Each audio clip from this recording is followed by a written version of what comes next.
good morning, good afternoon, good evening, wherever you are in the world. This is Reganelite here with One Angry Pagan with another Flake show. Guys, how are you all doing? Pagan, how are you doing, my friend? I hope you are doing well. Yeah, it's not too bad down here on the southwest coast. You've not. Yeah. How? Before we dive into the news, what's the dive into all the climate news? What's the heat been like? The heat waves have been down there for you in comparison to me in London. I mean, it's weird. It's been the average here has been around 22 degrees, 23 degrees. I mean, right now it's 19 degrees. Mm-hmm. Whereas up in North Devon in Barnstable, my mum and my sister have been telling me it's up near 30 degrees and 25 degrees on average. So, like down here, I think it's because we get like one, it's not as built up as somewhere like Plymouth or London or Manchester or something like that. There's plenty of canopy, there's plenty of trees down here, so yeah, reduce a lot of that heat.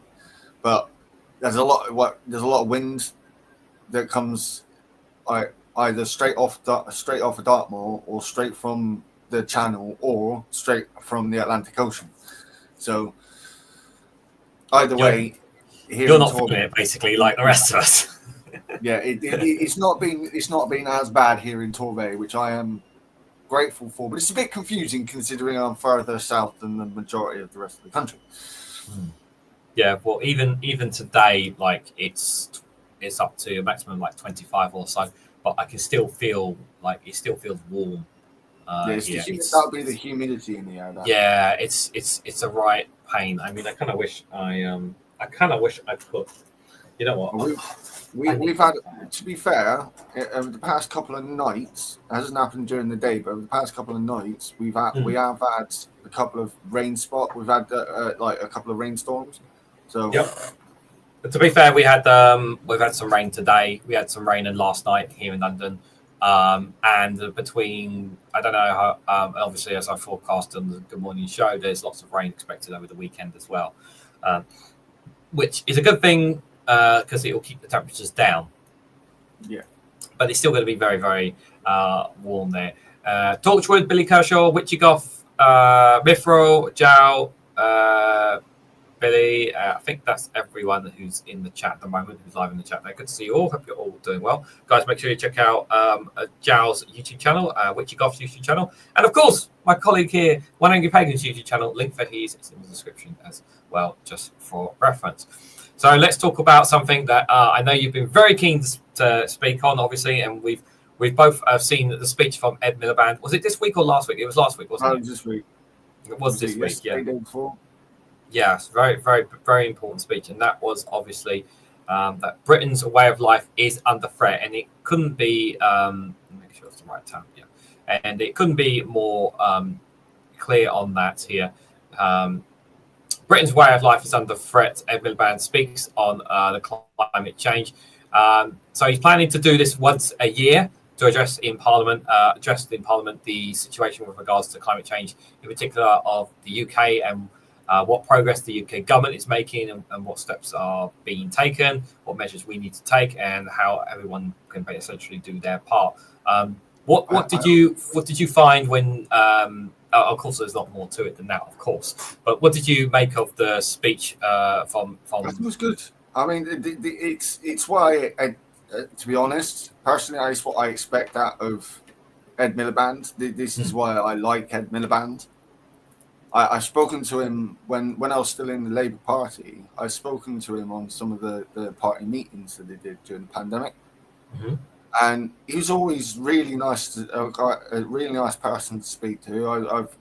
I listened to his audiobook, Big. You know, I did a whole bunch of research on him, and like for the most part, he's just been a really good man, and his principles are at the core socialist. Problem is he's very good at pragmatism, which means he'll quite happily sit in the centre, even when it's unnecessary, like he did when he was leader. But this is like I keep hearing about a possible reshuffle after the summer or during the summer, and if they do, he must keep his seat because the speech was great, and I do hope that this helps to give Green Party more voice, something that they should be speaking. All four of those MPs should speak. Sorry, just 1 second. Your mic is cutting out there for me. I don't know about everybody else's there. Oh, yeah. I don't know if you guys are hearing Pagan all right, but it was dropping significantly on my end. I don't know if it's because my computer is struggling or not. I don't see anything problems on my end. Okay, I can hear you fine now, but for some reason it was brought with like a bit there, and I don't know why. So I didn't quite catch the end of what you were saying. If you could just so basically, I've heard there's going to be a bit of a reshuffle. Yeah. And if there is, he must keep his place, because I listened to the speech, and I also think that this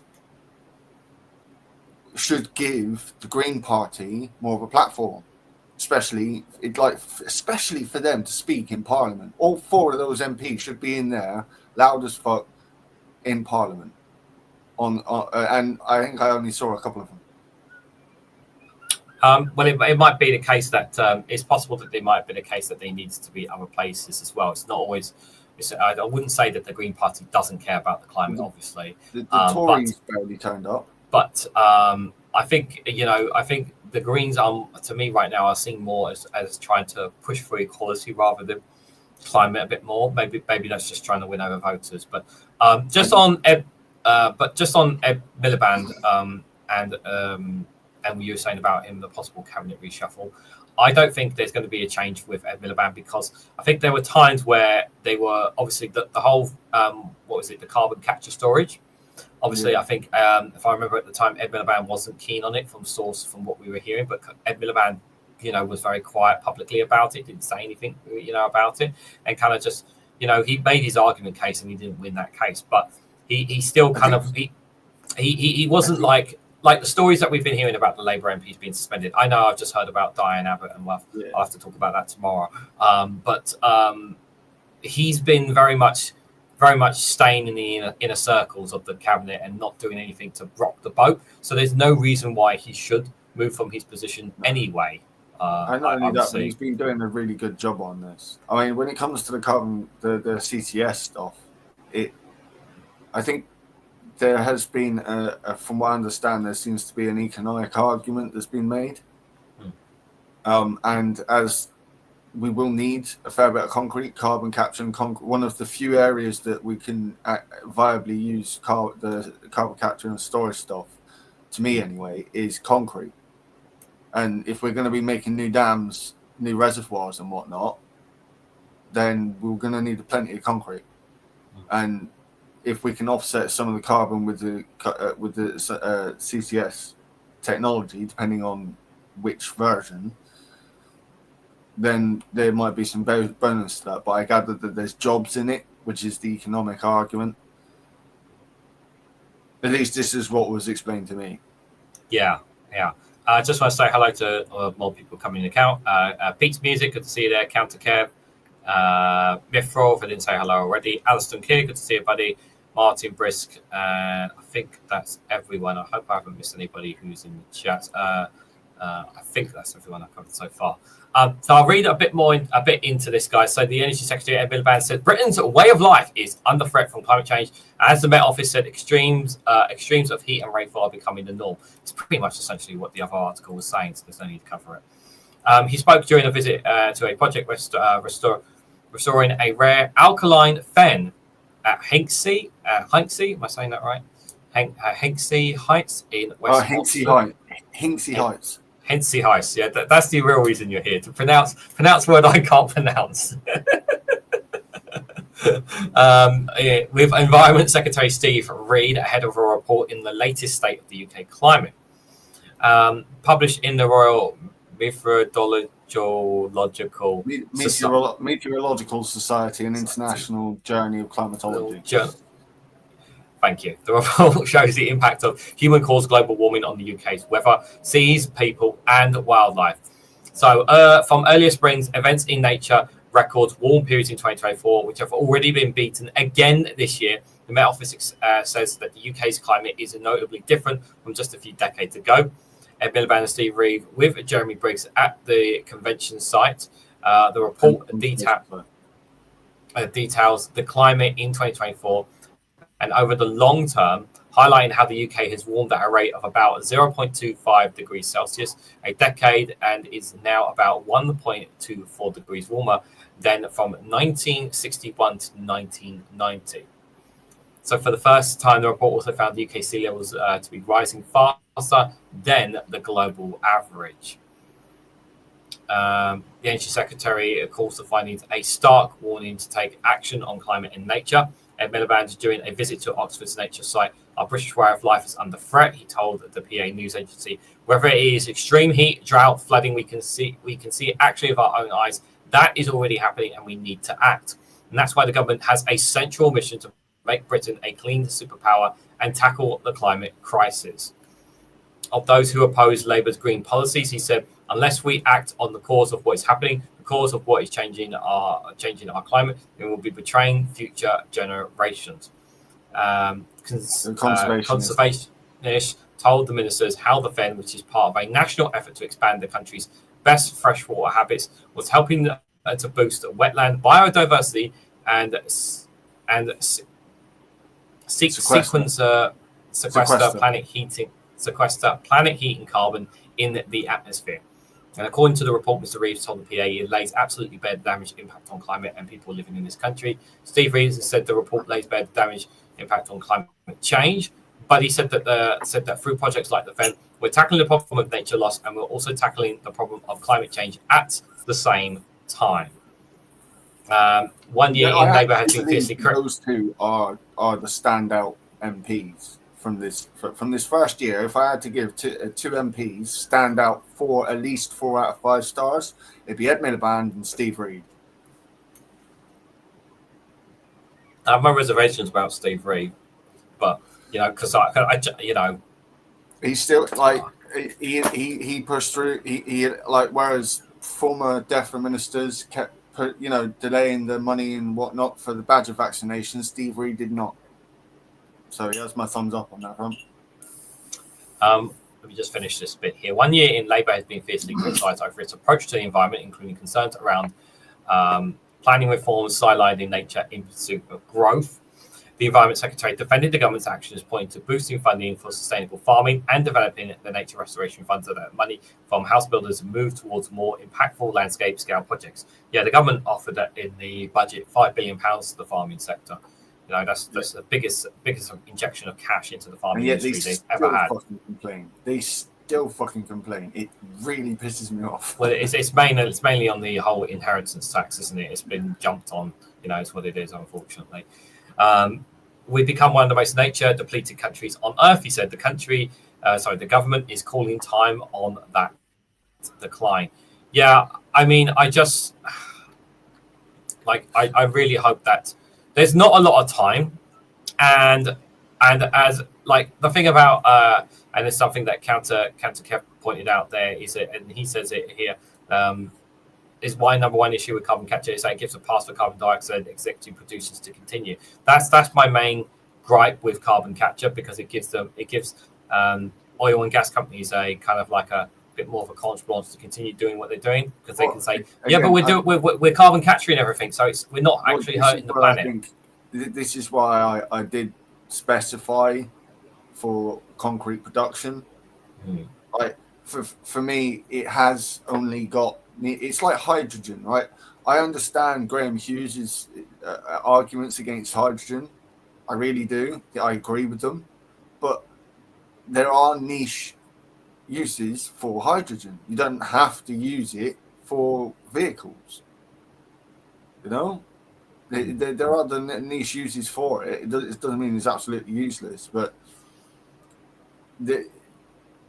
especially with carbon capture, if it does help, and the one we did, the method we saw, we looked at 2 episodes ago, where they were looking at pulling the carbon out of the sea instead of putting it in it.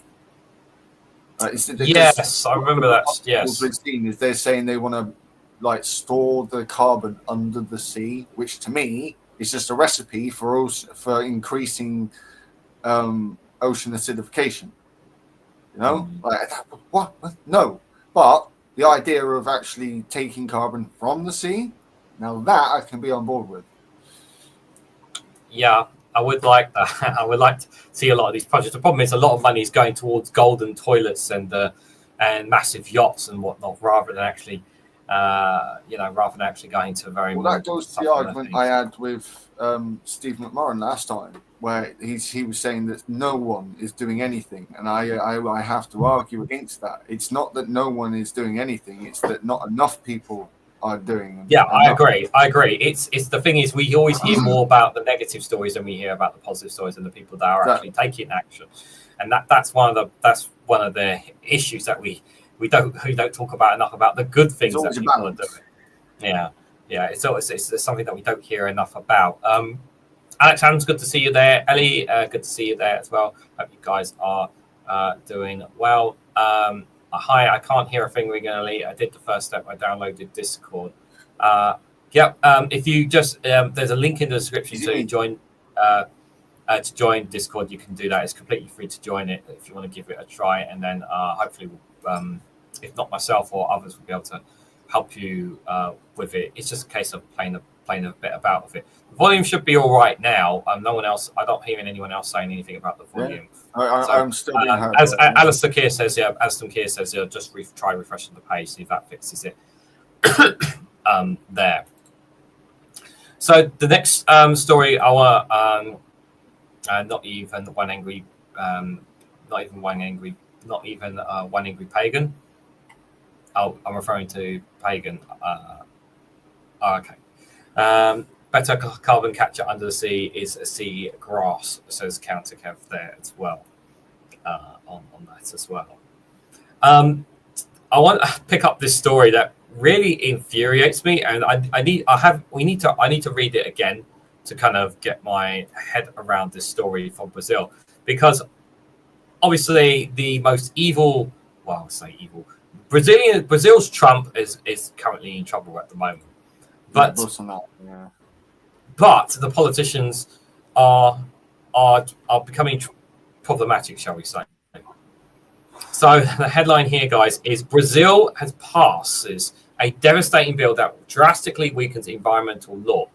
So as of right now, the president has 15 days to approve or veto legislation that critics say will lead to vast deforestation and destruction of the indigenous communities.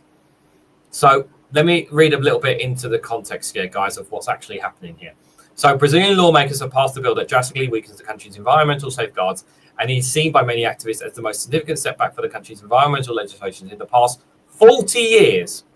The new law, widely referred to as the devastation bill and already approved by the Senate in May, that's in Brazil's Senate, passed in Congress in the early hours of Thursday by 267 votes to 116, despite opposition from more than 350 organizations and social movements. Now it goes to the president, Luis Inácio Lula da Silva, who has 15 working... Luis Inácio Lula da Silva. You can pronounce it better than me. Who has 15 working days to either approve or veto it. Now, if he vetoes the legislation, there is a strong chance that the predominant conservative Congress will overturn that, triggering a likely battle in the Supreme Court, as legal experts argue that the new law is unconstitutional. I hope Either way, its approval is a tragedy, Shirley Agro, a public policy coordinator at the Climate Observatory Civil Society Group, arguing that the legislation would, among other serious consequences, drive large-scale deforestation and heighten the risk of human-caused climate disasters. I really just, before we go into I really just, like, how do these, like, I'm trying to understand, like, do these Brazilian politicians not understand the devastation that they're going to cause here? They don't. And it's just, and I just think it's really just a case of these guys are, it's like Republicans, they're so corrupt. They just don't give a shit. They honestly could not give a flying fuck about the indigenous communities or they are the lungs of the fucking world, and they're basically they're doing what I've been doing, smoking. but drastically more.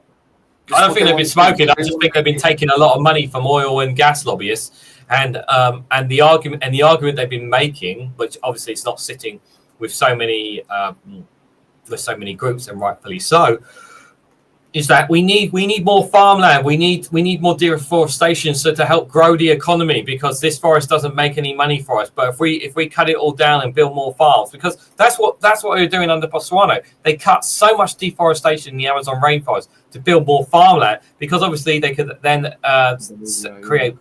It was all about making money, and I think this is the exact same thing again. I mean, I hope Lula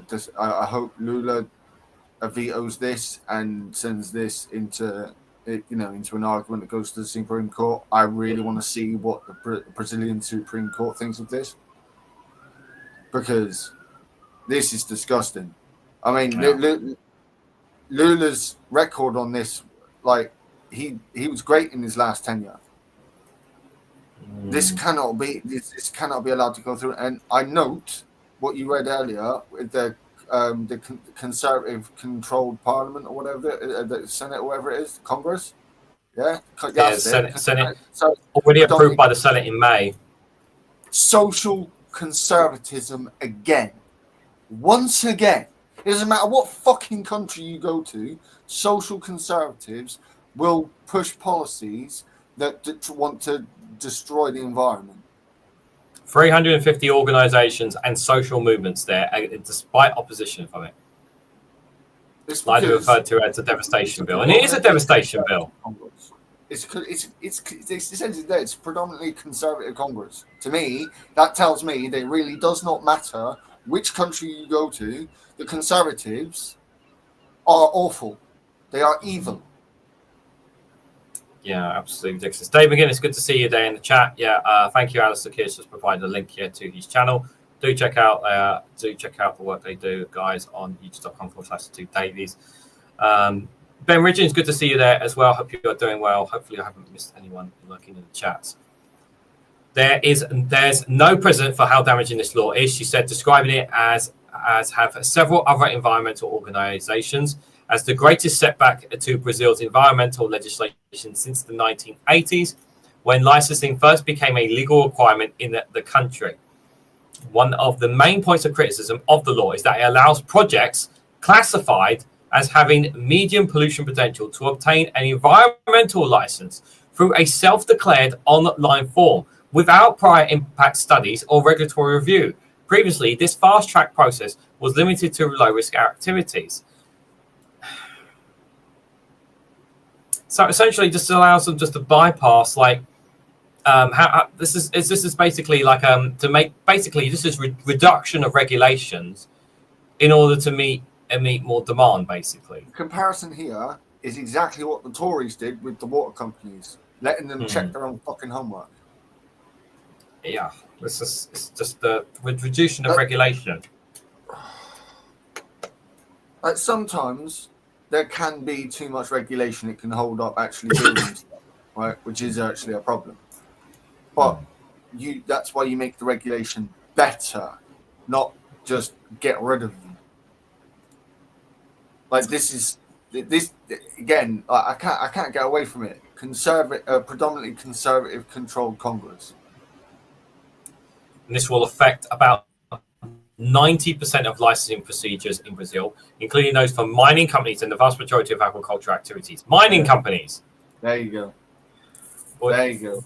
We're seeing the implosion of in Brazil's environmental licensing system that's going to become full self-licensing, where a company just clicks a button and the permit gets printed. Says Adwano. I hope I said that right. Who serves as president of Brazil's Environmental Protection Agency. I think that's Araujo. Ibama from 2016 to 2018. The law also states that agencies responsible for protecting the rights of indigenous and you say that word, I ain't going to say that one. For indigenous Colombia communities will only have a say in licensing procedures for projects located on officially recognized territory. excluding more than 30% of indigenous land and over 80% of Quilbolomar areas that have been awaiting official tilting for years. That's just fucking. Many of the lands are already under dispute or being targeted by exploitative companies. Yeah.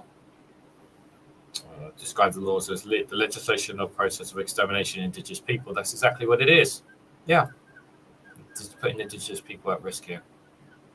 Tuka said Lucas should veto the bill to recognise this in a predominantly opposition-led Congress. So opposition-led Congress. The president's decision is likely to be overturned. That's why civil society must remain organised to pressure lawmakers not to overturn the veto, he said.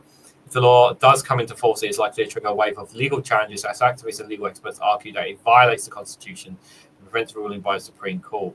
I hope that it ends up that it does violate the Constitution.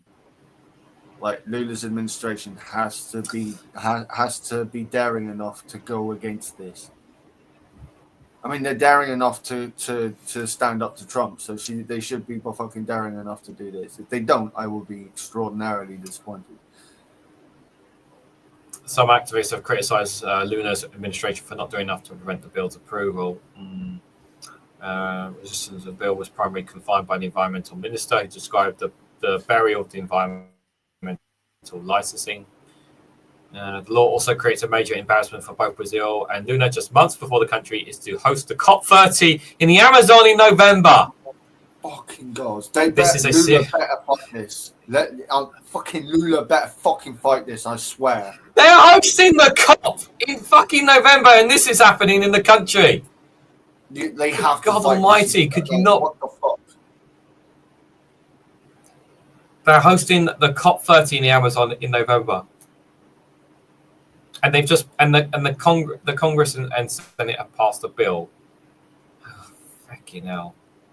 It's just an absolute fucking joke. I mean, Trump is allowing for more deforestation in America. Yep. If this goes through, oh my fucking gods! I'm actually fucking disgusted right now. The world needs the Amazon rainforest, especially more than ever before. We need it. I can't stress that enough. How important it is. We need that forest. I mean, I've seen several things. Ecological problem. Issues that they've got in the. It's not just deforestation. You've got chemical companies on the river system, which is also causing pollution. I'm almost speechless. This is really fucking disgusting. And this really does show that conservatism does not give a damn. Money over the planet, yeah. They don't care. No, they don't. It's really frustrating, guys. Unfortunately, we can only hope that the organisations and hopefully some protesting, public pressure. I hope this goes to the Supreme Court. I really do. Lula better stand up on this. Just add a bit more to it while I'm just going to have a look up at something. Just add some. Just talk a bit more. I'm just going to look up something on this. Yeah. I mean, where do they think they're like that? What do they think their successors? Because these people are all fucking. They're all people that are privileged largely. So it's going to be like, where are they? What planet do they think they're leaving their kids into?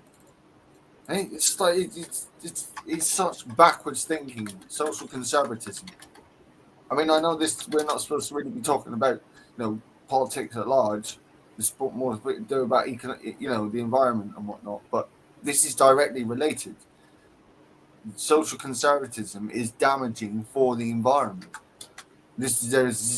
I don't know any way, like any more displays of how this is true than what we have here with the Brazil story, and with what the conservatives did on these islands, and what Trump's doing in America, and what Russia's doing, and what Israel's doing with with the ecological damage it's doing, along with the human horror, there's the ecological damage that they're doing to the Gaza Strip. And I do apologize, guys. I'm trying to find out what public opinion in Brazil is of it, but I can't seem to find any. Maybe I'm just not right. Ask Google the right question on it, because obviously this term is called the devastation bill, and I can't seem to find something. So someone can find a poll somewhere. Jao or Alistair, if you guys can see anything, just drop a link so we can have a look. I'd be greatly appreciated. Thank you so much for the £5 super chat, Alistair here. Much appreciate that. Some 10 million of rich oligarchs, so timid 30 million middle class, and the rest are poor, says Jao there. My dad was partial to Brazil's nuts, just saying I don't like them much, just counter Kev. I know too much of Brazil talks about it without sounding offensive. Suffice to say, there are farmers with farms the size of Wales, and they have a tremendous influence in Congress. So it's the farmers. Well, to be fair, they do have it. That is, you are right that they do have influence, because obviously they provide a huge amount of money that goes into the economy. So therefore, that's where their influence would come from there, because they have a huge say on outside where that as well. Yeah, of course. They shouldn't have as much influence as they do. Yeah. I mean, this is where the left consistently throughout history comes into conflict with the people it thinks it's on the side of. Yeah. And farmers consistently say no, they're not for leftist policies, which is ridiculous considering our policies would fucking help them. In much more positive news from Damon Guinness, thank you for the £5 super chat. It says, meanwhile, in Scotland, the SG have planted 33,000 acres of new forest in Scotland's 66 million trees. Fantastic news. Thank you for sharing that, David. Much appreciated. And for the £5 super chat. It's always a nice counter to what is, well, it's still not set into law. So there's still a chance. I'm hoping that Lula goes against this. He has got balls. He's shown he's got balls by standing up to Trump where other countries won't. You know, by actually going after Bolsonaro and his outfit, whereas a lot of other politicians wouldn't. You better have the bollocks to stand up on this front as well, especially when it's their turn to host a fucking COP. Hold on a second. Sorry about that. Basically, Jao, what I'm trying to find, let me put that, like the link for the article, right? I want to find a poll on what the Brazilian public think of this bill. Basically, that's what I'm trying to find. So if somebody can find, if you guys can find a link to what the Brazilian population actually, what's the feeling on how Brazilians feel about it, that's kind of what I want to know, if that's possible. Thank you. If you can find it. It's not the end of the world if you can't, but I'm just generally curious. I want to know what the population actually thinks about this bill. Like whether they're for it, whether they're against it, like what are we talking about in terms of percentage? I'm generally curious to know what the population actually feels about it.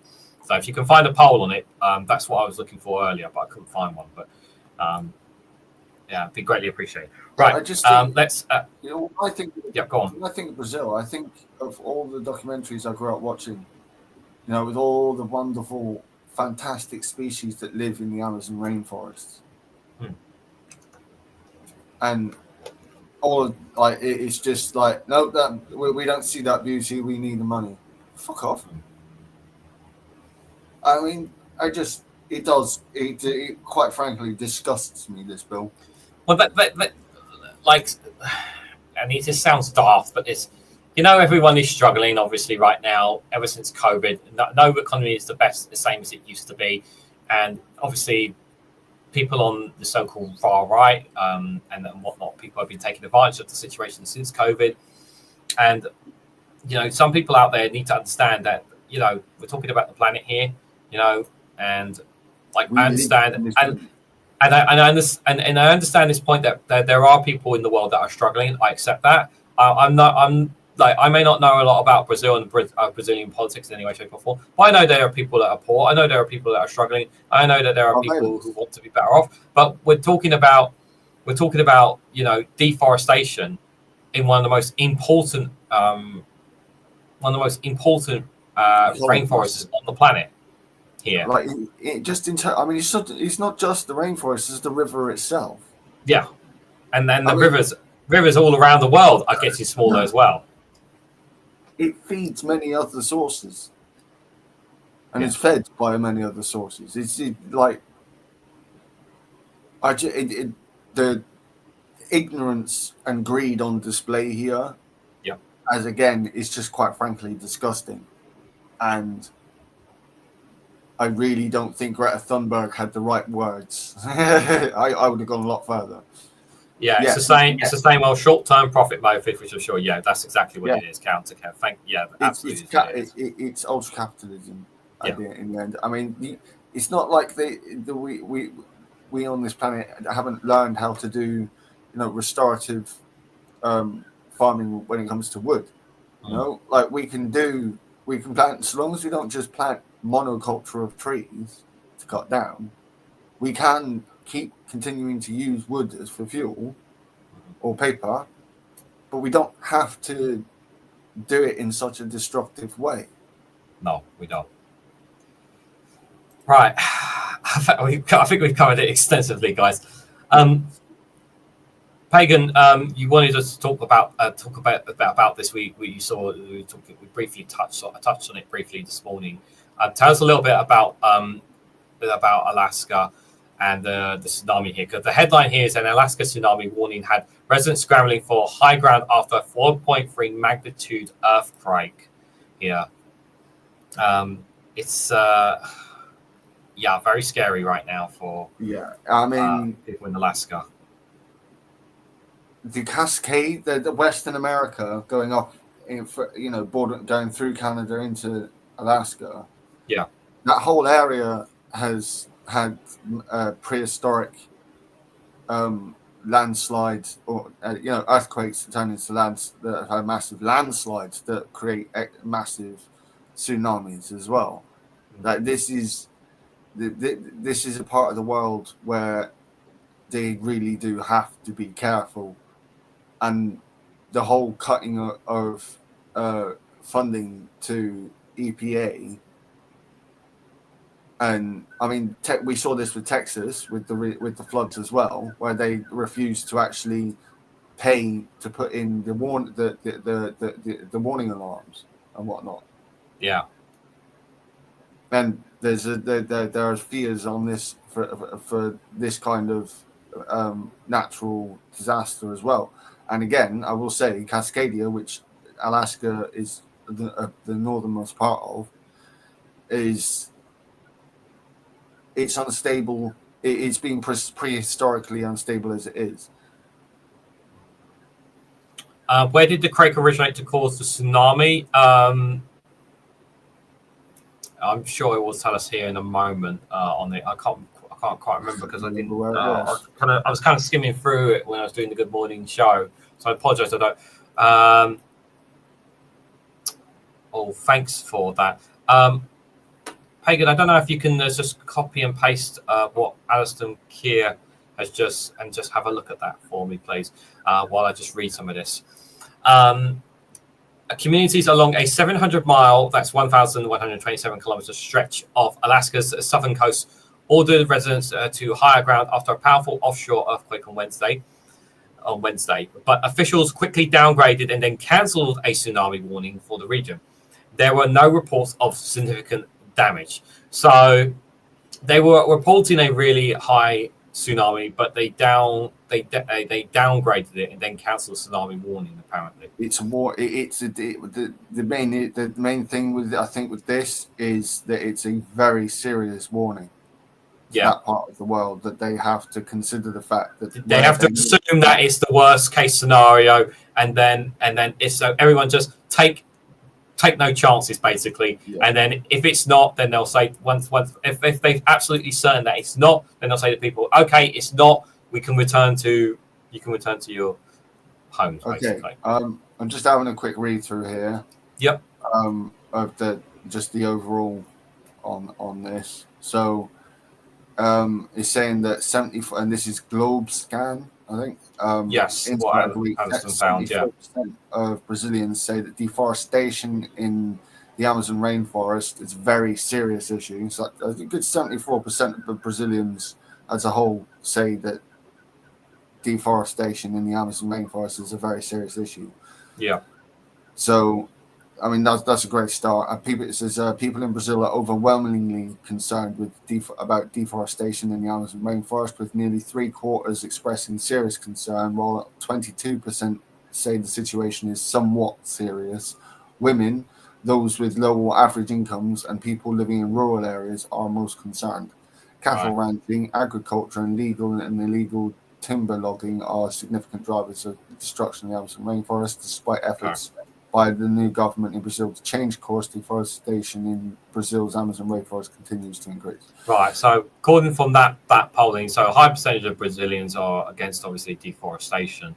Actually, conservatives, again, they did the same here. Conservatives doing what the majority of people would not want them to do. Yeah, I mean, I think it's. I mean, obviously, we don't have a poll specifically on the bill that they've just passed. They passed, but we can assume that the majority of the Brazilians are probably not in favour of it because they're not in favour of any deforestation, which is literally what it says in the bill. So I mean, it's against what the people in general want. It's what it is. Yeah. It's about the rich. Again, it's always, when it comes to social conservatives and for even fiscal conservatives, it's all about how can they help their rich mates. Yeah, thank you, Aston. I really appreciate that.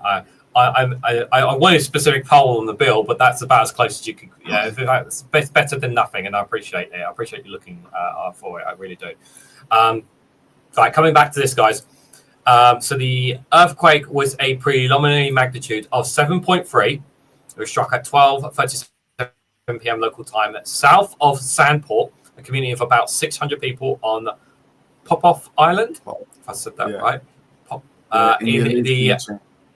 In the Aleutian chain, according to the Alaska Earthquake Center, there were 40. Was it underwater?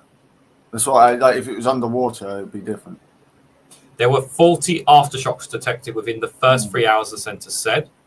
Quote, we have seen other earthquakes in the area that are not generating significant tsunami waves, but we're treating it seriously and we're going through our procedures, making sure communities are notified so they can activate their evacuation procedures, said Jeremy Zidick, a spokesperson for the Alaska Emergency Management Division. So here, the major quake triggers tsunami. So this is where it was. Offshore. Yeah, so I would have been. I would say that would warrant to be wary of tsunami, because that's out in the.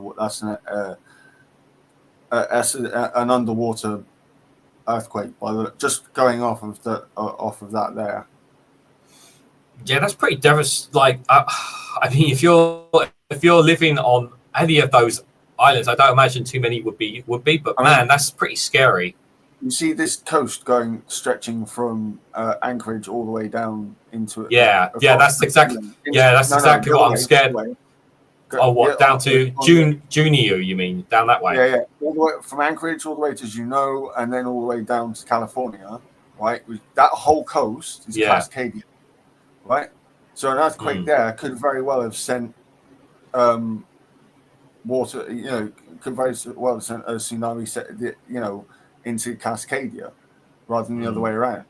Because one of like I said earlier, the big worry is that it's going to be an earthquake in the mountain range on that part of the coast, and but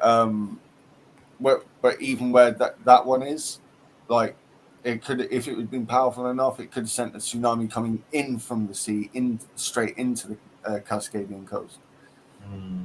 So either way, in Cascadia, it sounds like it's a dangerous place to live, potentially. Yeah. The quake was felt as far away as Anchorage, almost 600 miles to the northeast. The National Tsunami Warning Center issued a warning for the area stretching from about 40 miles southwest of Homer to Udamak Pass, if I said that right, a distance of about 700 miles. Among the larger communities in the area was Kodiak, with a population of about 5,200. The warning was downgraded to anniversary about an hour later and cancelled just before 2:45 p.m. Must have been deep enough to just be out of danger range. must have been. The highest water level generated by the earthquake in the Sandport was not quite 2.5 inches above the tide, the centre said. There's no damage at the airport. It doesn't appear to be any damage at the harbour. No damage to speak of. Really, the Sandport Police Chief Benjamin Allen said. That's good news. That's extraordinarily lucky. There was some damage in the forms of broken bottles at the Alaska Commercial General Store in town. Manager Vicky McDonald said half of the store's alcohol side had crashed or shattered. Well, that does not surprise me. Simon says, what the F has earthquakes got to do with climate? Well, some of them would be... It's not just about, this show's not just about climate, it's about the environment. And this is environmental news. You also have to bear in mind, Simon, and it's good to see you, my friend. It's also important that some earthquakes are actually getting more bigger and more dangerous as a direct result of climate change as well. So you will obviously see that there is the possibility that some magnitudes of earthquakes will get bigger and more dangerous as the planet continues to heat up, as our environment continues to change. So at some point, we may have one of the worst, hopefully not in our lifetimes, God forbid. We could potentially have one of the worst ever earthquakes on the planet's history as a direct result of the changes being done to our environment. I hope that's not the case. I really hope that's not the case, but there is a possibility that can happen. Just hope we don't get another Deccan Traps event, because that helped to contributed to the extinction of the non-avian dinosaurs. Yeah. Good evening, Mr. E, as well there. Anybody else we haven't said hello with? Is there anything more really to add to this? I mean, apart from just little bits of extra story. Yeah. Fishing community. It's a warning. It's a warning to that area of the world that it's like you can't take where you live for granted. Yeah. Just reading. The National Weather Service said in posts on social media there was no tsunami threat from the US and other Canadian Pacific coast of North America, including Washington, Oregon, and California. But it doesn't mean to say that there can't be one in the future. Just on this occasion, there wasn't. Like I said, to me, it's incredibly lucky. Alaska and southern coast is earthquake prone, with Wednesday's was the 5th in roughly the same area since 2020, exceeding magnitude. Which goes to exactly what you were just saying. That goes exactly to what you were just saying. Since 2020, there have been more exceeding magnitude 7. So, like that goes to exactly what you were just saying with how climate change is probably affecting this. I mean, literally, look, something's moving in this area. He said, I would not call this an isolated earthquake. It appears to be part of a larger sequence spanning the last several years. This has the attention of seismologist. Yeah. I can't say that word. I'm struggling. This area has been and remains capable of larger earthquakes and earthquakes capable of significant tsunami change, he said. I think it probably was deep enough underwater to have been just out of range of being an actual danger. And if it had occurred a bit closer inland,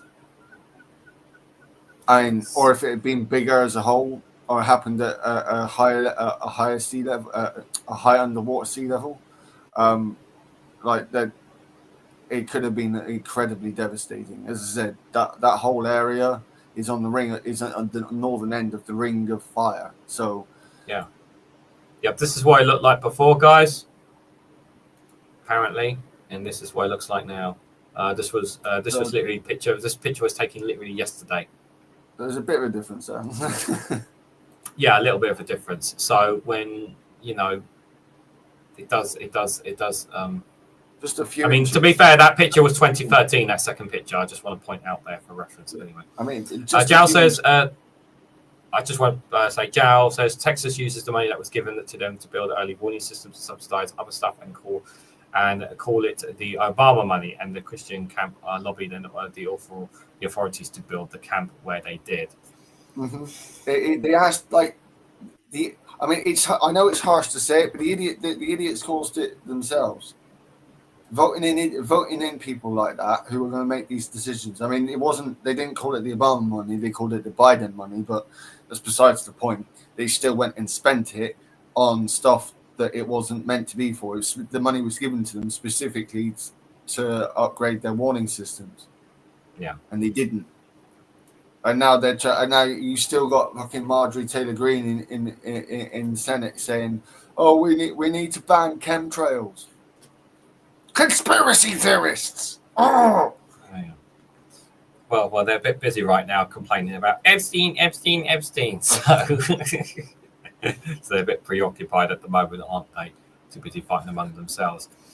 Next story, next story we've got for you guys is back in the UK here with regards to water regulator handed its largest get my words out, Regan, largest ever budget to tackle pollution. I think you might need to read this one because clearly my voice is starting to crack here. The Environment Agency will receive cash injections of more than £189 million this financial year of 2025-2026. Big 189 million. That's a lot of money. Okay, it's not in the billions, as some people will say, but still, getting a big cash injection like that will definitely help them, won't it? There's a lot they need to do. Mm-hmm. I mean, what's the goal? Is it 7 new reservoirs? I mean, it was something like that. Yeah, I'm pretty sure. 7 new reservoirs and 9 new woodlands, if I remember rightly. So yes. Yes. Was that the last month one we touched on it, wasn't it? I think it was. Yeah. Where they were talking about setting up more woodlands, wasn't they, as well? Yes. Can you read this all right? I can read that, yeah. So the water watchdog has been handed its largest ever budget for tackling pollution, the government said. The Environment Agency, which inspects and prosecutes water farms over environmental damage, will receive a cash injection of more than £189 million this financial year of 25 to 26. Ministers announced on Tuesday. This is up from £161 million for the 24-25 year and £115 million for the 2023-2024 year, and £114 million in the 2022-2023 year, according to government figures. So it is a substantial increase. I literally, like, you're jumping up from so the year before 2024-25 was up from 161 million. I mean, that's a massive jump. The money was much less under the Conservatives there. I mean, not only that, but it's more often than not being better spent here as well. Thank you, Alistair Keir, for the £5 super chat. He says, was there not a big wave that hit the Alaskans in the 1930s, 40s that raised a 13-meter wave? But maybe I was wrong. I'm pretty sure that's correct. I'm pretty sure that is correct. That sounds familiar. Cascadia and Alaska are geologically active areas because they're the northern end. Yes. Part of the northern end of the Ring of Fire. So, yeah. Anyway, the increase comes as part of wider government efforts to crack down on polluting water farms following years of underinvestment in infrastructure and environmental measures. The Environment Department, DEFRA, said the money will help to fund more enforcement officers, improved equipment, and the latest technology. Which, this is why I said, I mean, yes, like, Steve Reed isn't perfect, but I still think he's been doing a really damn good job. And this is part of his remit. This is his remit.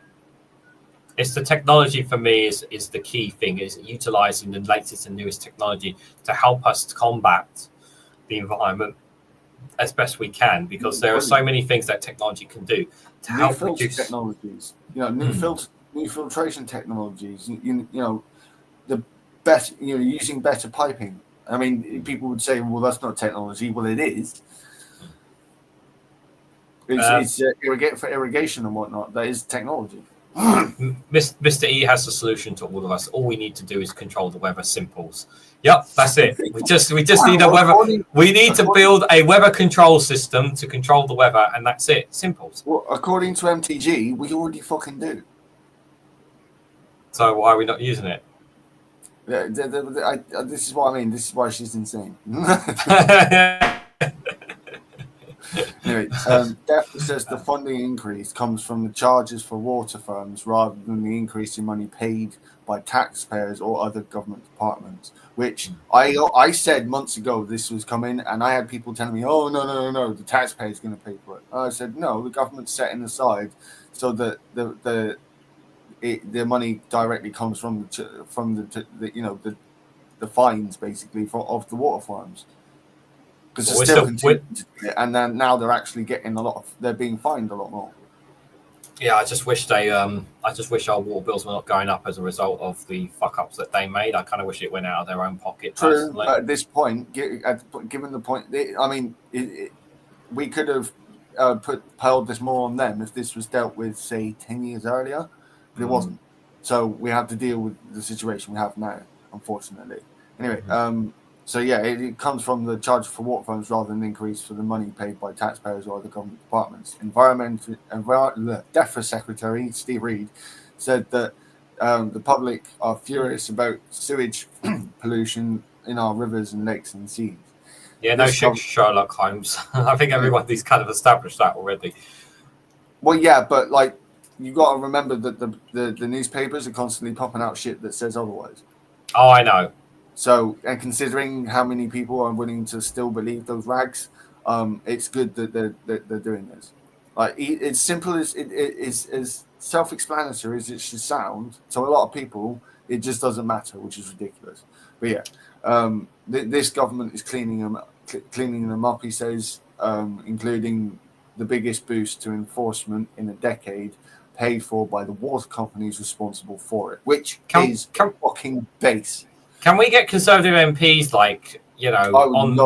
with the yellow jackets and everything, like literally down there cleaning up the water by hand, or by mop and bucket and whatnot? Can we just have this picture of all these Conservatives just trying to clear up the sewage out of the rivers? And Sunak's a millionaire. Sunak's a fucking millionaire. We could fucking Richard Drax. Imagine him doing that. Just have Richard. Just picture Rishi Sunak go down there, just trying to clear the crap out of the river. This is your penance, motherfucker.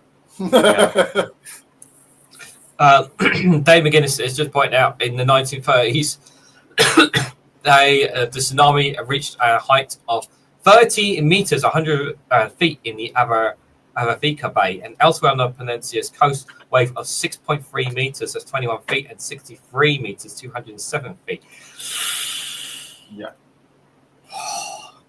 I said that area of the world, they're proving my point. Like Cascadia and that part of the world is incredibly geologically active. And as I said before the stream started, I quote Al Murray on this. Who, if you're going to build your houses on somewhere called the San Andreas Fault, you really have got it coming.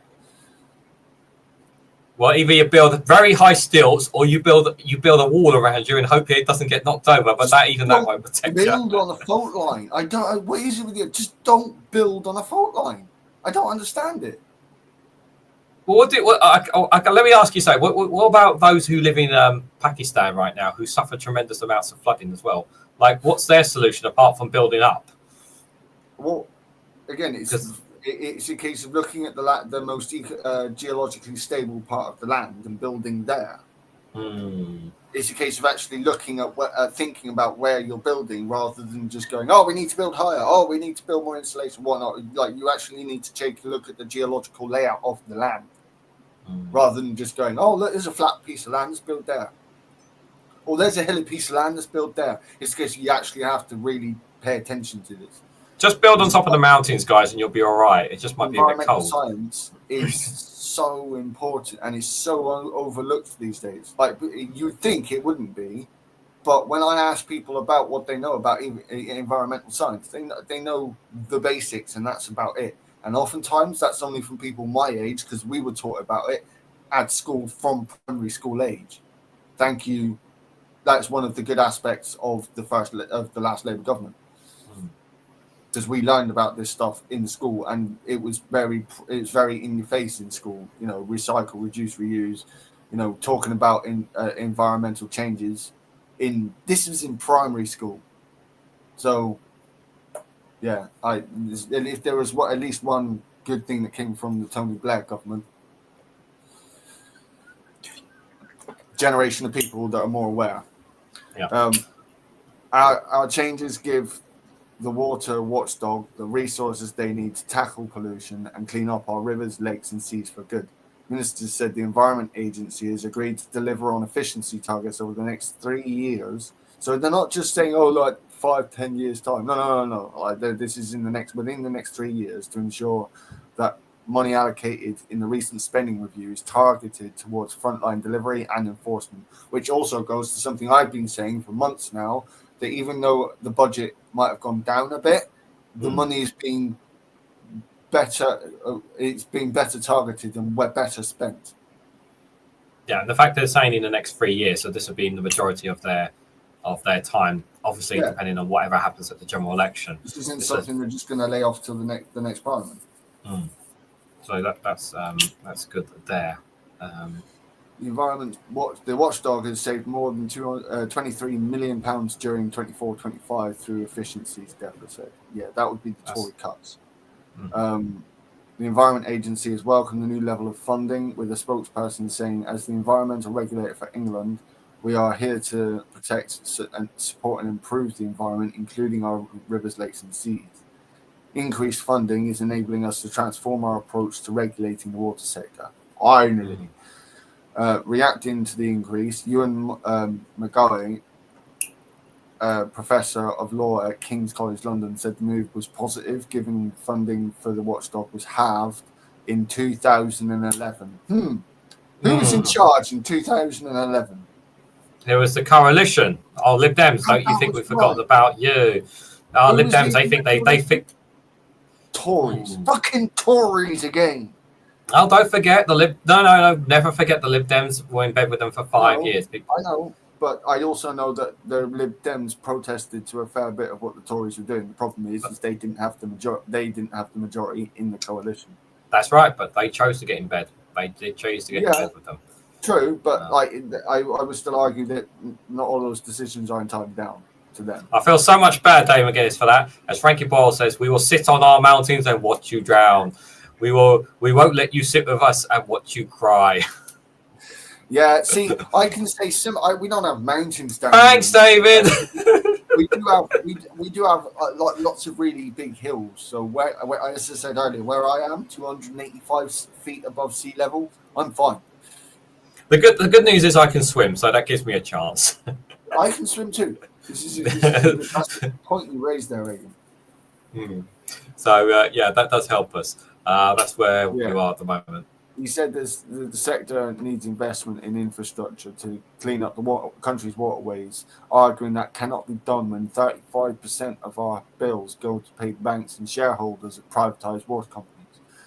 The government needs to remove the licenses from worst polluters like Thames Water and transition to public ownership to cut bills and raise standards like 90% of the world's cities where water is public. Now, this is true. I don't argue, but I will just say he did say the word transition to, which also means that he knows this can't happen straight a fucking way. Yep, but we also know is that whether we like it or not, we're going to have to be paying this debt. It will be. Eventually, it will be. Yeah, it's a case like you can't run away from this debt. I think we are going to end up paying it one way or another. It's just a case of how Labour are really, really hoping that things change in certain ways so that they will have the money to actually do this, because a lot of Labour MPs do want to nationalise the water. So we can have clean water or we can have privatised water. We can have both. Yeah, that's true. Yep. The government is planning to consult on a new water sector levy, which will enable the Environment Agency to recover the cost of its enforcement activities in the sector. See, again, this is part of this. I would see this as the beginning of transition to getting our whole infrastructure ready for renationalisation. Grant in aid funding from DEFRA, which pays for the watchdog to carry out its statutory duties, such as water quality monitoring and waste crime investigations, is decreased for 2025-2026, as has been replaced with income from charges to water companies. This mostly consists of charges paid for by firms for their permits, including initial application fee, and annual subsistence charges, as well as money from other government departments. The government also said that money from the proposed water levy will hopefully contribute to the charge income funding. So again, the government, the government's not actually laying down on this. They're saying you are gonna pay fucking money to the state. you're not having a free ride like you've had for so long. I Mm. like this. Yes, I want it to go further, but I'm not going to let good be the enemy. Sorry, I'm not going to let perfect be the enemy of good.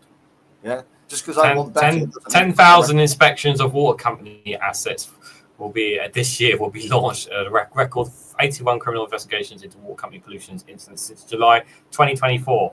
Since since Labour came to power, that's literally what's happened. This is what I mean. Steve Reed hasn't done a perfect job, but I wasn't expecting him to. But he has done a really good job so far. There isn't much I can complain about when it comes to Steve Reed, and even less when it comes to Ed Miliband. So yeah, I mean the Environment Agency also plans to increase farm inspections from 6,000 a year, to 6,000 a year by 2029 to tackle waterway pollution caused by the agricultural sector. That's a great bonus. That's an excellent bonus. I like that because again, people are like, oh, well, you continue to piss off the farmers. It needs to be done. I don't care. I've run out of patience with the farmers. And like I said earlier, they're getting £5 billion in subsidies there, so it's important. Yeah. Say that. David again is saying it's bollocks. It prepares you to pay for its repairs. I'm not 100% sure what part you meant, but I like I said, we both said that we are going to be paying back the debt at some point anyway, and yeah, the increase in water bills, which is also bollocks as well, which we all agree with, is supposed to be. They're saying it's not going anywhere near the shareholders whatsoever. That additional money that we are paying for our water bills, which is fucking bollocks again, is supposed to go improving the water infrastructure and reservoirs and whatnot. That's what they're saying. Given that there's evidence that this money is starting to go where it's supposed to go, I'm not going to immediately discount it. You know, I'm not going to immediately go, oh, they're probably doing the same as the Tories, because they've already done a load of stuff where they are doing the opposite of what the Tories did. Yeah. But I would say, obviously, like, it's going to... I hate saying this, guys, because I really hate saying this. Things take time. It's easier to break than it is to repair. And like I said, we want to see results. You know, if we don't see results, then rightfully so, then we can say, we can rightfully say, you know. We are indeed, so yeah. We are always discussing the environment and having a big and ambitious policies. This is in Portugal for reference, anybody asking. Instead of starting with small steps, plant trees, ban construction in some places, limit tourism. No one wants to do it. Well, I don't know. The conversations like that do happen in local councils. Like, you've got to understand, for us here, we have the government level decisions made, and then the local council decisions that get made. And quite often, like when it comes to this sort of decision, especially with the new devolution plan that's coming as well. You know, I've looked through the new devolution deal, and that looked fucking brilliant. Again, English devolution, I will grant, but like, it still should help. Damon is. Are you referring to the $5 billion that the Chancellor announced in the budget? Is that what you're referring to? The £5 billion there? I'm assuming. I don't know what other $5 billion you're referring to. Sorry, my brain is a bit scrambled at the moment. My apologies. To a point, I understand why. Like, you know, we've got to listen to the farmers, but at the same time, I think that the farmers. There needs to be a striker balance. Is what we need. A striker balance. Farmers need to catch the fuck up. I'm sorry, like, that might sound, you know, brutal, but I've lived around rural communities my whole life. And Exeter is a rural city, like West Point is like it's the centre point from centre market for Devon. They all come from around all the countryside to come to Devon. So like, I've lived around farms all my life, but so I know what farmers are like, and they need to catch the fuck up. They really do. Oh, that's good, Joe. That's good to hear that. Is that why England has better roads? Is it because private water companies don't dig them up to fix the leaks? No, our roads are still shit. Our roads. I can say for a fact we don't have better roads, especially in some. No. No. You ask people in Cornwall. Hey, they're still right. They're still like I said, I know roads in here, even in London, that are still never done. Okay, It just proves my point, though. Yeah. Like, yeah. So even in the London, guys, you know, there are still some roads that never get touched there. So yeah, believe it or not. The next one here, we may not have enough time for the last one, but we'll see how this one goes, guys. We've got about 20 minutes because we want to stop at 9:30. Just before we do, good evening, David Daily Blase. Hope you are doing well, my friend. Guys, if you haven't already, do subscribe to Daily Blase's YouTube channel. And tomorrow at 5 p.m, he's got his Friday Frolics. So do not miss it. It's going to be very fun, very entertaining. Highly recommend it, guys. There. So if someone put links to his YouTube channel, if you're not a subscriber, please subscribe to his channel. And he does great videos as well, Great, nice little short videos. One of my favorite short videos he did was of putting a clown costume of Lee Anderson when he was asking a stupid question in the comments. One of my favorite short videos. I do like that when he does that, dress them up like clowns. Very good, very good stuff, my friend. I really do like that.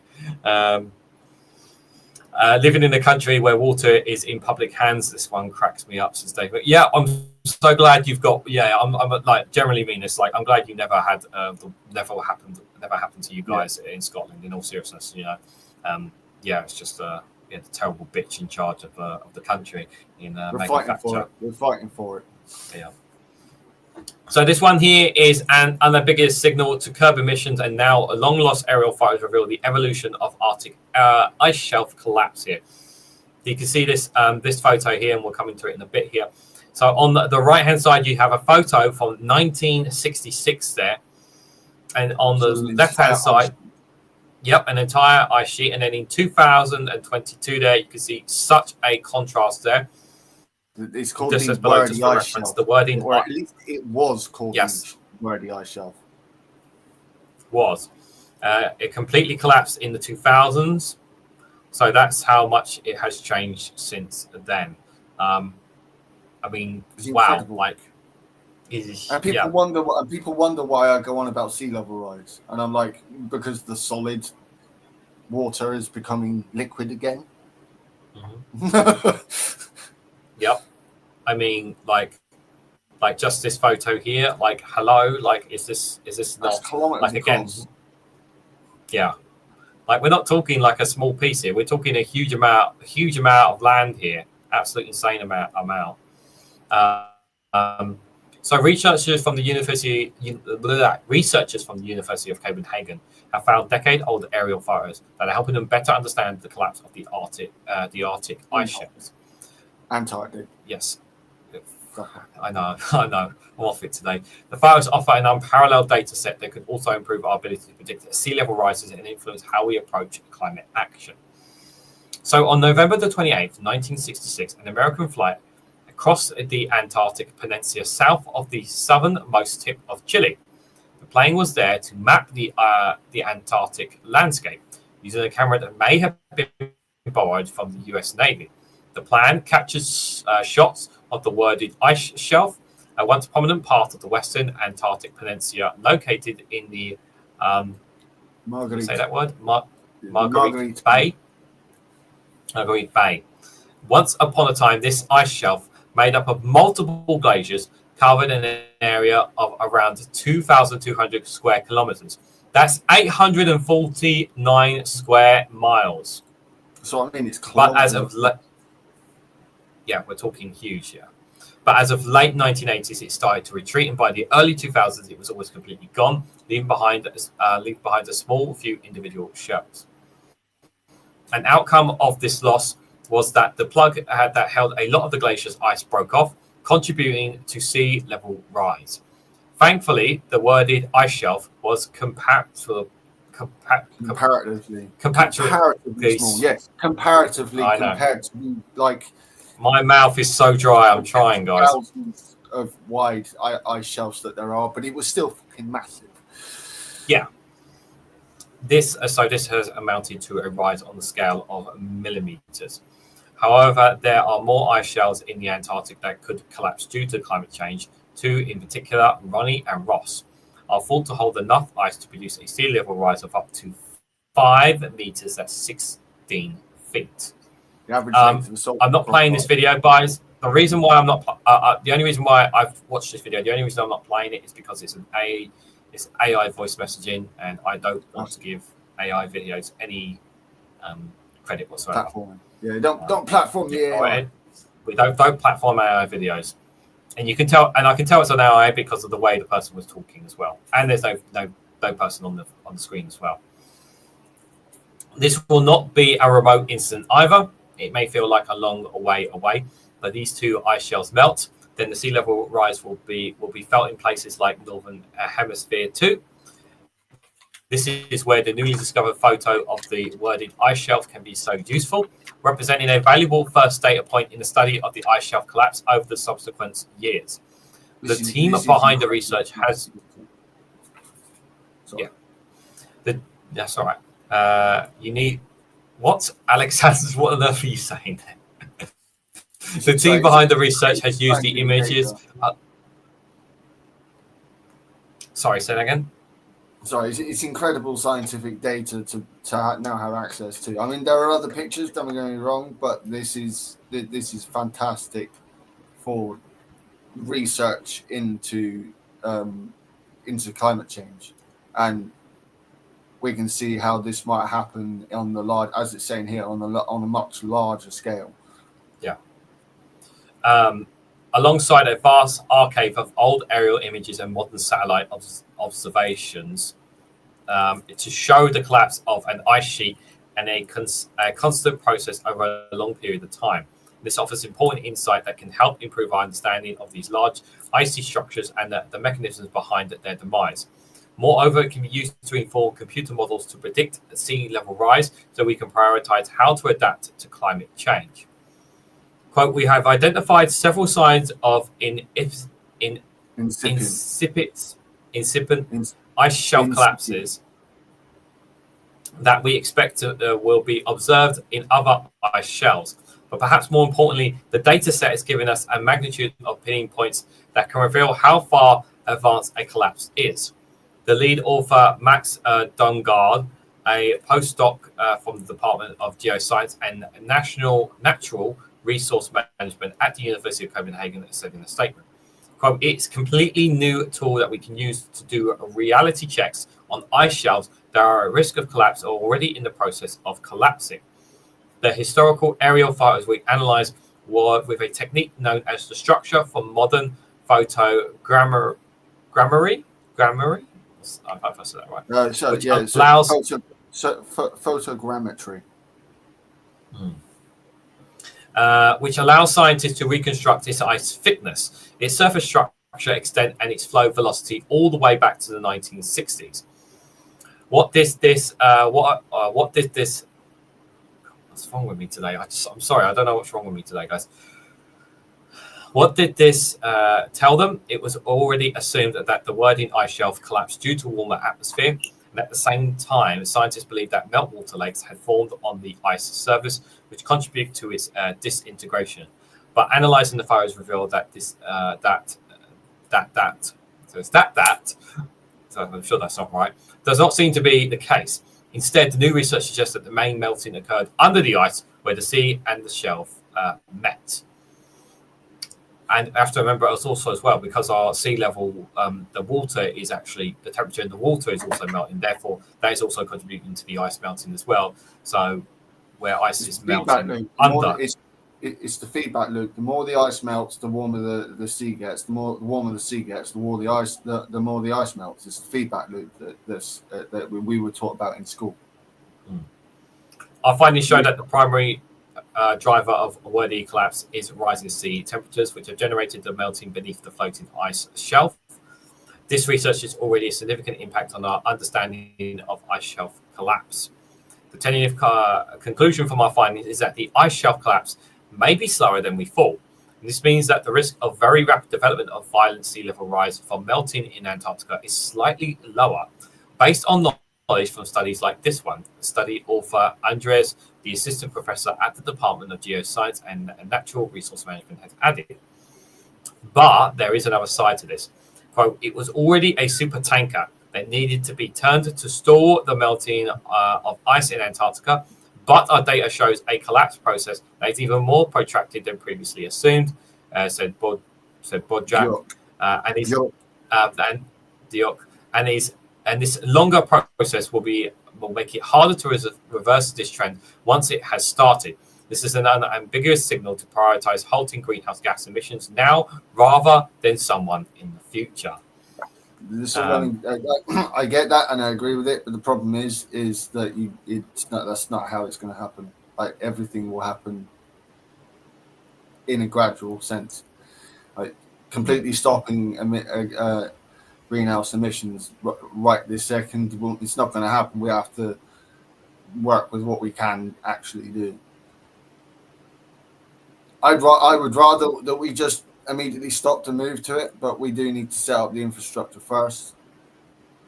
And I still want to know what we're going to do with the infrastructure from the oil and gas and coal energy industries, because I don't want to just leave that to rot, because that also causes environmental damage in of itself. This is something that environmentalists need to take into consideration when they call to just stop greenhouse gases.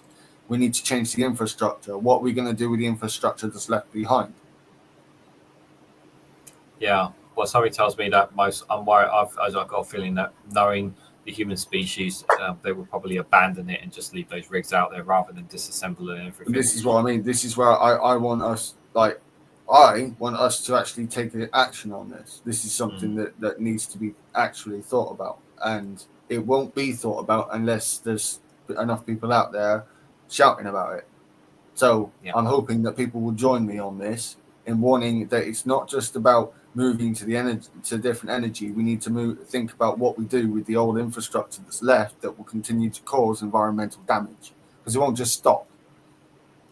Like we can stop using it, the output will stop on that front, but it won't just stop the environmental damage that just having that infrastructure there does. Yeah. But we talk about this because it's important, guys. I don't think we're going to have enough time for the last story, but I suppose we could touch on it a bit, but not actually. We can touch on it, but not actually cover the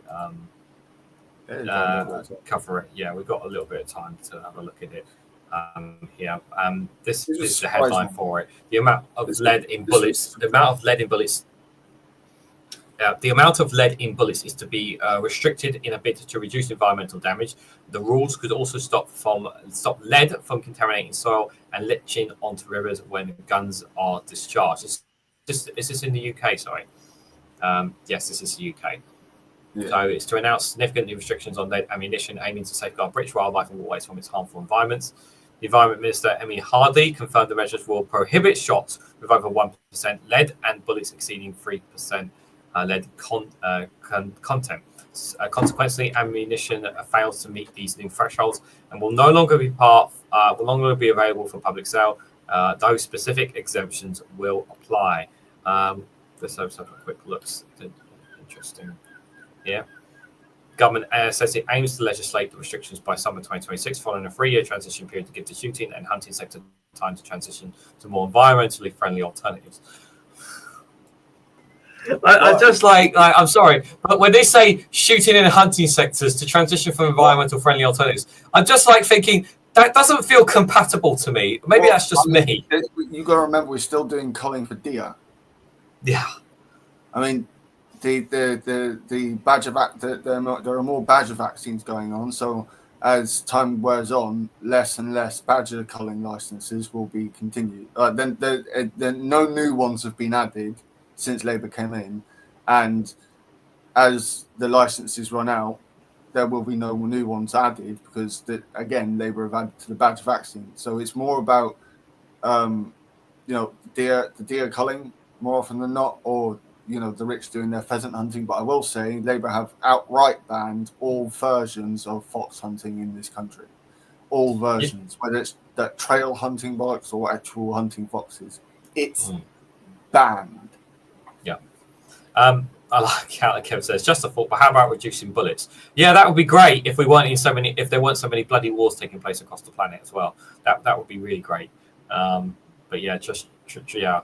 I mean, we're not directly at war, but we are supplying weapons and arms and whatnot to Ukraine. So, yeah. And like I said, I mean, again, to me, this is good. This is in the right direction. I mean, yeah, I'd rather stop actually making bullets, but again, we are supplying allies.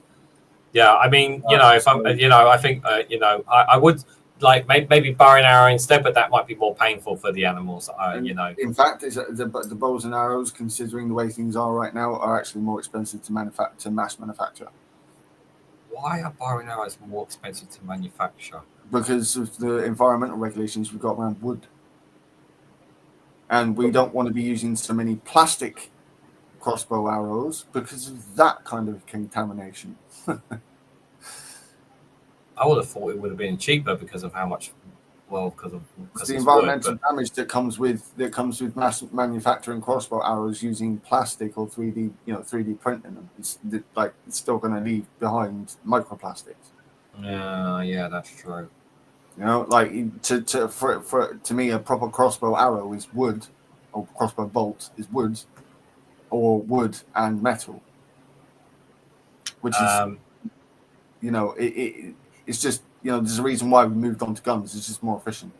Yeah, the government says up to 100,000 wildfowl, including ducks, swans, and waders, die from lead poisoning annually. That's the waders. The waders. We talk about the wading birds.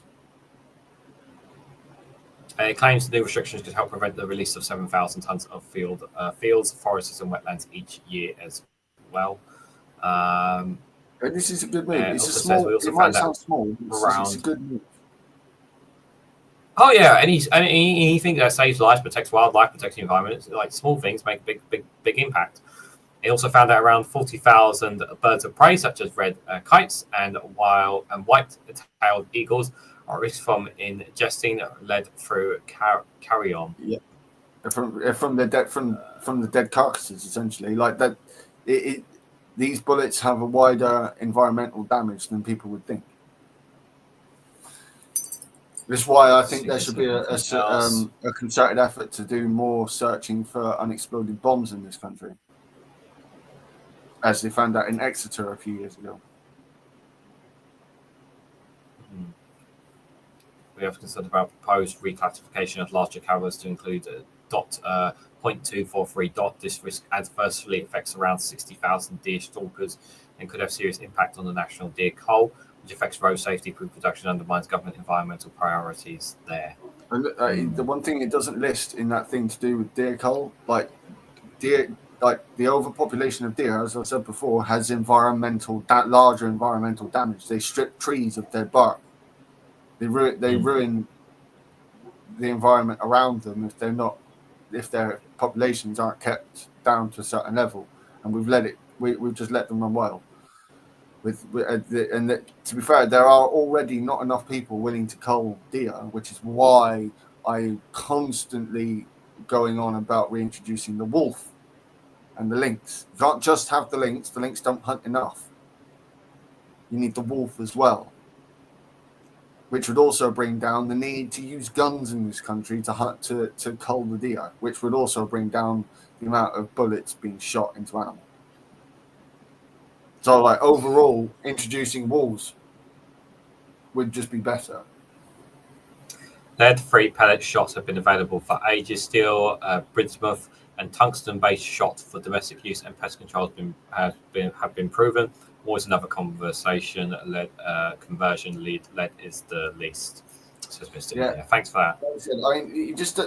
Like I said, the reintroduction of wolves, the natural predators of the fucking deer that we used to have in this country, they would bring down the need to make these bullets, to use these bullets in the first place in this country. That's what I mean. Like when it comes to environmentalism, there's a lot of interlocking pieces. That's why I love this part of politics, because it is so, like, there are so many areas this intertwined with. It is, yeah. Trees for deer, says Ben Shaw. Good to see you there, Ben. Hope you're doing well. Sorry if I didn't say hello earlier. Kiana Kev says maybe force hunters to go back to flint tipped arrows and banging the rocks together. What, with how lazy people are in this country? Have you not been reading the papers? I'm not sure about that. That's quite for beavers that eat deer. I don't know. They're not. I think that would create a carnivores. massive problem. I think that would create a massive. Do you really want massive carnivorous rodents in this country? Yeah. Giles says, in the Highlands here, we keep on increasing the wolf population, us and the Spanish, but it's not easy. We need them to control boar and rabbit populations there. Yep. Yeah. But we'll be starting from zero. So I'm sure Dave McGuinness might. I don't know if Dave McGuinness or Alistair, if you guys know the documentary that Alex is referring to. Before we wrap up, if you can, about the reintroduction of wolves in Scotland. There's a lot of talk about it. Yeah, I mean, they're reintroduced. I do know one of the first proper reintroductions of the lynx is going to happen in Scotland. I know there was a false reintroduction of the lynx because we talked about it last month, didn't we? Some overly active activists decided to get ahead of the government and just release them anyway without any formal checks and procedures. So. Yeah, but it does. From what I gather, the reintroduction of the lynx is going ahead. You just need the wolf. We need the wolves. People go, "Oh, but we don't have to live with wolves." Yes, we do. We just think we don't. It's ridiculous. Beavers introduce more wetlands by blocking streams. Yes, they will. Yes. They will protect. They will actually save villages from floods. Believe it or not. Like the beavers are starting to spread across the south as well. From what I gather, they're being reintroduced into the north as well. But like, just to, from my own personal perspective, it's nice to see that they're coming down through Dorset into North Devon, and probably further. Like, it's nice to see because the dams that they make help to filter, help with flooding and whatnot. Yep. Guys, we have ran out of time. We've just gone a little bit over time, to be fair. But thank you guys all for coming in here. Thank you for those who gave super chats tonight. I'm pretty sure. Yes, thank you, Alison Keir, for the two £5 separate £5 super chats. And thank you, David McGuinness, as well, for your £5 super chat as well. Thank you guys so much. Appreciate the support, your support. Thank you guys for all coming here today. I really appreciate all your comments as well. We do love seeing the comments and your involvement and engagement on something that is very, very important. And One Angry Pagan, thank you once again for coming along. I just want to just let everybody know about next month's, what's happening next month's one, because I do have a week next month in August where I'm going to be super, super busy. So the next Eco Flake show I've got scheduled is not until the 28th of August. So it won't be for unfortunately another 5 weeks, guys. I've had to make the adjustments due to some plans that I have coming up on a certain week that I have, and I've already scheduled a roundtable on the 14th of August, I think. On the 14th of August, I believe, and I'm planning one in September at some point as well, and that one hopefully I can get Lee Corn on as well there. Cool. There's the Lee Corn because we definitely like to get him on back on for a show at some point in the future as well, guys. But just quickly before as well, guys, just a reminder, I've got one last live stream tomorrow morning at 8 a.m. So if you guys want to join me for another Good Morning show, you're more than welcome to join me for that. Lots of live streams on Friday as well. Just remember that there is Politics Social with Graham Hughes, the Morning Brew, and he has the agenda at 1 o'clock there. Dave McGuinness at 10:30 with the usual paper review. Do join him for that as well. 5 o'clock, Daily Blase with Friday Frolics. Do join him for that. I don't know if it's A. Thompson. Does he go live on Friday? I think he does. Live at 7. I think that's around. I believe it's around 7. Yeah, 7:30 there. So there's that as well. There's Max Robespierre, of course, at 8:30. It's his usual time slot, Friday evening as well. And then after that, if you guys still want more live streams after all of those, there is the what's it called? What do they call it on Politics Social? The something party, is it, or something? Basically, there's the Politics Social Party or something. They do a bunch of social gatherings, a bunch of YouTubers. Graham Hughes, sometimes Daily Blase is on there, sometimes bunch of different YouTubers are all on there, and they just talk about basically what's been happening throughout the week. So lots of live streams going on tomorrow, guys. Just so you guys are, just make you guys aware. But again, thank you guys for coming. Enjoy the rest of your evening, whatever you guys are doing. And just as like I said, for those here in the UK, reminder: make sure you take a brolly with you. Rain is coming. If it hasn't already come, you have been told, you have been warned. I warned you this morning, and I've warned you this evening now. So if you get wet, it is your own fault because you didn't take a brolly with you. So I hold no responsibility over your fault for not taking a brolly with you. And if you haven't got one, you better get one. But don't get it from Amazon if you can help it. And guys, as well, just quickly before I go as well, almost forgot. Make sure you check out One Angry Pagan's YouTube channel and check out all his content on there as well, guys. It's really, really important, obviously, because he's a YouTuber as well. He does content on his channel. So do check out the work he does. If you ain't subscribed, please consider subscribing as well. It'd also be greatly appreciated. Any last thoughts, Pagan, before we go? I further what you said there. Look after yourselves with the weather over the next few weeks. We've got some rain coming in, and then it looks like yet another heat wave. So look after yourselves, people. And as a final one for me, freaks, love and blessings. My sword and my shield at your service. Yes.